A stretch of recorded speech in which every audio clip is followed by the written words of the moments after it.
NEET தேர்வு மதிப்பெண் விவரங்களை தேர்வு மையங்கள் வாரியாக தாக்கல் செய்ய ஆணை பிறப்பிக்கப்பட்டிருக்கிறது. விவரங்களோடு சிறப்பு செய்தியாளர் சுசித்ரா இணைகிறார். சுசித்ரா, தகவல்களை பகிர்ந்துக்கலாம்.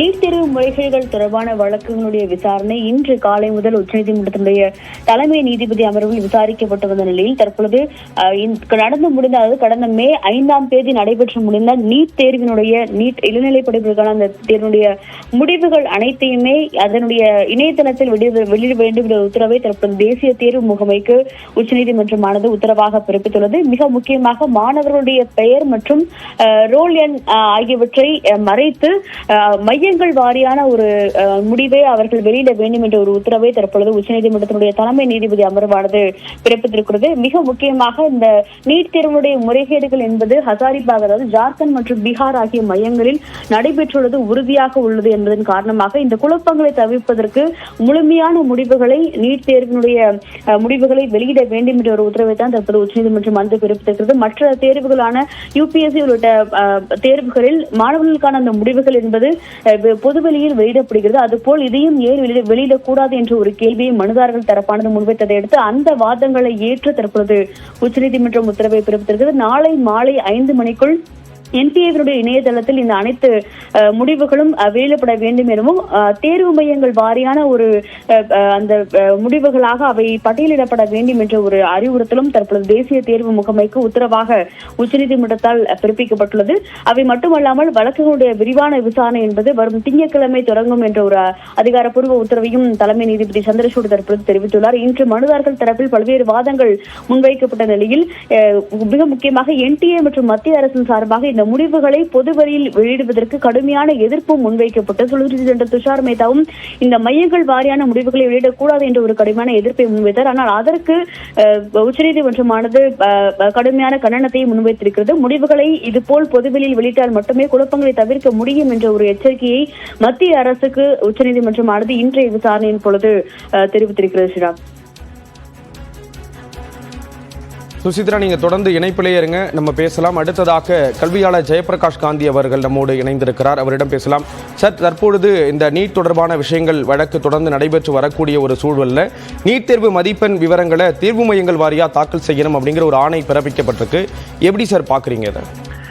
இல்ல, கண்டிப்பா இது ஒரு டெம்பரவரி சொல்யூஷன் தான் அப்படின்னு சொல்றேன். இன்னும் முழுமையான விசாரணை நடத்தி யார் யார் இந்த ஸ்கேம்ல இன்வால்வ்டு, எத்தனை மாணவர்கள் முறைகேடாக மதிப்பெண் பெற்றிருக்காங்க, அந்த கம்ப்ளீட்டா அது விசாரணை போது அந்த மாணவர்களை MBBS கம்ப்ளீட் ஆயுள் தடை விதிக்கணும். இந்த மாதிரி ஸ்கேம்ல இன்வால்வ் பண்றவங்கள இப்படி எல்லாம் இது ஒரு டெம்பரரியா சொல்லியிருக்காங்க. இன்னும் ஒரு முழுமையான, ஏன்னா ஒரு CBI என்கொயரி இருக்குங்கிறாங்க, ஒரு விசாரணை குழு அமைச்சிருக்காங்க. அதனுடைய விசாரணையுடைய என்ன நடந்தது, என்ன நடந்துட்டு இருக்கு, என்ன இது வரைக்கும் என்ன கண்டுபிடிச்சிருக்காங்க அப்படின்னு இன்னும் முழுமையான விவரம் தெரியவில்லை. டெய்லி ஏதாச்சும் ஒரு மீடியால இவங்க கைது செய்யறாங்க, இவங்க எல்லாம் முயற்சிப்பட்டிருக்காங்க. இதெல்லாம் வரும்போது மாணவர்களுடைய அந்த நம்பிக்கையே போயிடுச்சு. அதாவது அதாவது இல்ல, முறைகேடாக ஒரு 10 மாணவர் ஜாயின் பண்ணா, அதாவது எலிஜிபிள் 10 மாணவருக்கு அட்மிஷன் கிடைக்கிறது தடையா இருக்க போகிறது. அப்போ இது முழு விசாரணை நடத்த பிறகுதான் கவுன்சிலிங் நடத்தணும். வேணா முடிவு வேணா வெளியிடலாம், அது தப்பு கிடையாது. பட் கவுன்சிலிங் இந்த முழு தீர்வு, இந்த முழு விசாரணை நடந்த பிறகு நடத்தினா நன்றாக இருக்கும் அப்படின்னு. அப்பதான் முறைகேடில் ஈடுபடாத எந்த மாணவன் பாதிப்பு ஏற்படக்கூடாது அப்படின்னு நாங்க சொல்றோம்.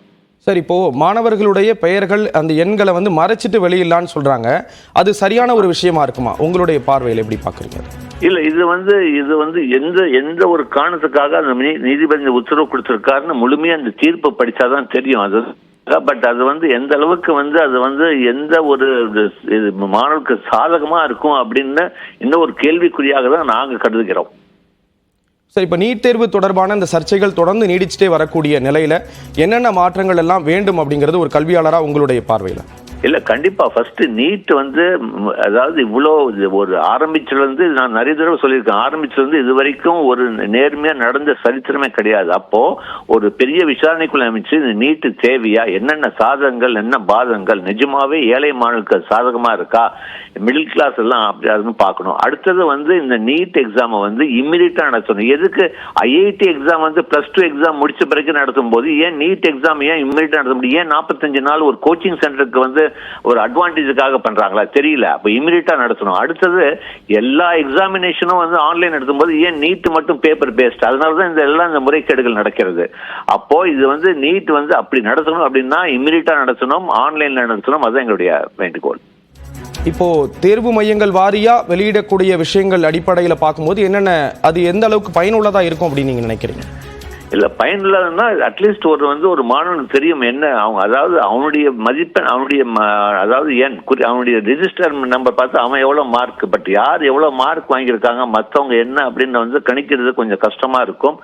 இது ஏதோ ஒரு காரணத்துக்காக உச்சநீதிமன்றம் இந்த மாதிரி உத்தரவு பெற்றிருப்பாங்க. முழுமையான தீர்ப்பு அது எந்த காரணத்துக்காக இந்த மாதிரி சொல்லியிருக்கான்னு பார்த்த பிறகுதான் சொல்ல முடியும் விரிவாக.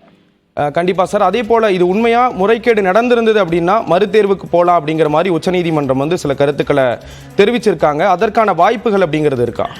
இல்ல, அதாவது இன்னைக்கு வந்து நீங்க பாத்தீங்கன்னா மறுதேர்வு நடக்கணும் அப்படிங்கிறது ஒரு பயங்கர ஒரு டிஃபிகல்ட்டான ப்ராசஸ் கண்டிப்பா. ஏன்னா மாணவர்களிடையே வந்து அது கண்டிப்பா ஒரு குழப்பத்தை தான் ஏற்படுத்தும்.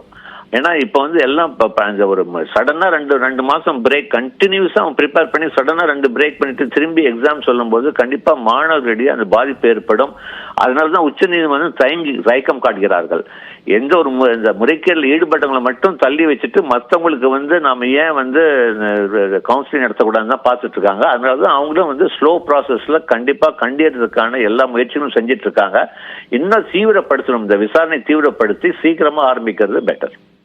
இப்போ இது போல ஒரு சூழல் அப்படிங்கிறது மாணவர்களை பொறுத்தளவுல என்ன மாதிரியான ஒரு பாதிப்புகளை உண்டாக்கும் சார்? இல்ல கண்டிப்பா பெரிய பாதிப்பு ஏற்பட்டிருக்கு. டிலே அப்படின்னு, அதாவது இங்கிலீஷ்ல ஒரு சேயிங் இருக்கு, அதாவது delay in justice is delay in justice அப்படின்னு சொல்லுவாங்க. அப்படி இருக்கும்போது வந்து மாணவர்கள் வந்து இப்போ வந்து ஒரு குழப்பமான நிலை. ஏன்னா மெடிக்கல் ஜாயின் பண்றாங்க கூட. இப்போ நீங்க பாத்தீங்கன்னா தமிழ்நாடு பொறியியல்ல நிறைய மெடிக்கல் ஆஸ்பிரன்ஸ் கூட வந்து அப்ளிகேஷன் போட போறாங்க. மருத்துவ சார்ந்த துணை படிப்பு வந்து நடக்கிறதுக்கு வாய்ப்புகள் தள்ளி போகிறது. அப்படிலாம் இருக்கும்போது அப்ப நிஜமாவே வந்து சீட்ஸ் வேக்கண்ட் ஆக போகுது, வேஸ்ட் ஆக போகுது. ஸோ அந்த பாதிப்பெல்லாம் கண்டிப்பா ஏற்படும். ஒரு நிஜமாவே நல்லா படிக்கிற மாணவனுக்கு, பொறியியல் படிப்புல ஈர்வம் உள்ள மாணவனுக்கு சீட் வந்து அடுத்த லெவல் காலேஜுக்கு போயிடுவான். ஏன்னா போன வருஷமே அண்ணா யூனிவர்சிட்டியில 400 சீட் வேக்கண்டா போச்சு இந்த மருத்துவ கலந்தாய்வு அப்புறம் நடத்தனால. ஸோ இந்த பாதிப்பெல்லாம் லேட்டாக நிறைய பாதிப்புகள் ஏற்படுறதுக்கு வாய்ப்பு இருக்கு. ஏன்னா மருத்துவ கவுன்சிலிங் நடத்த பிறகுதான் மருத்துவ சார்ந்த துணை படிப்புகள் இந்தியன் மருத்துவ படிப்பெல்லாம் கவுன்சிலிங் நடத்த முடியும். அப்படி பார்க்கும்போது கண்டிப்பா டிலே வந்து கண்டிப்பா ஒரு மாணவனுக்கு வந்து ஒரு பாதகமா தான் அமைகிறது. கண்டிப்பா சார். இந்த மாதிரி தேர்வுக்கான கட்டணங்கள் பெரிய அளவில் வசூலிக்கப்பட போதிலும் ரிக்ஷாவில் வந்து வினாத்தாள் அனுப்பியிருக்கீங்க அப்படிங்கிற ஒரு கண்டனத்தை வந்து பதிவு செஞ்சிருக்கிறத பார்க்குறோம். இது போன்ற விஷயங்கள் வந்து என்டிஏ மீதான நம்பகத்தன்மையில் பெரிய கேள்விக்குரிய எழுப்புதுங்களா? கண்டிப்பா 100% நேஷனல் டெஸ்டிங் ஏஜென்சியுடைய கம்ப்ளீட் நம்பகத்தன்மை வந்து மிகவும் பாட்டம் லைன்ல போயிடுச்சுன்னு சொல்லுவோம் நாங்க. நீங்க கேளுங்க மாணவர்கள்ட்ட கண்டிப்பா. ஏன்னா இந்த மாதிரி முறைகேடுகள் முதல் தடவை இல்லை, நிறைய தடவை நடந்துட்டு ஒவ்வொரு வருஷம் ஏதாச்சும் ஒரு முறைகேடுகள் ரிப்போர்ட் ஆகிட்டே இருக்கு. அப்படி இருக்கும்போது ஒரு நேஷனல் டெஸ்டிங் ஏஜென்சினால ஒரு நேஷனல் இம்பார்ட்டன்ஸ் எக்ஸாமே நடத்த முடியல சரியான முறையில அப்படிங்கிறது தான் கண்டனத்தை எடுத்திருக்காங்க. அதனாலதான் நீதிமன்றங்கள் முன்னாடி சொல்லும் போது கூட sanity of NEET examination is compromise சொல்லிருக்காங்க. வெரி கடுமையான வார்த்தைகள் இதெல்லாம் ஒரு நீதிமன்றத்துல.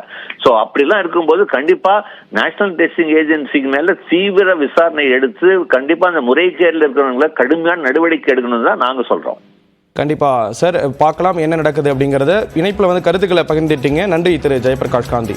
தொடர்ந்து செய்தியாளர் சுசித்ரா மீண்டும் இணைகிறார். சுசித்ரா, இப்போ இந்த விஷயங்களை வந்து நாளைக்குள்ள தாக்கல் செய்யணும் அப்படின்னு சொல்லிட்டு தெரிவிச்சிருக்காங்க நீதிமன்றம். இப்போ இதன் காரணமா அந்த மருத்துவ கலந்தாய்வு அப்படிங்கிறது தள்ளி போறதுக்கான வாய்ப்புகள் இருக்கா?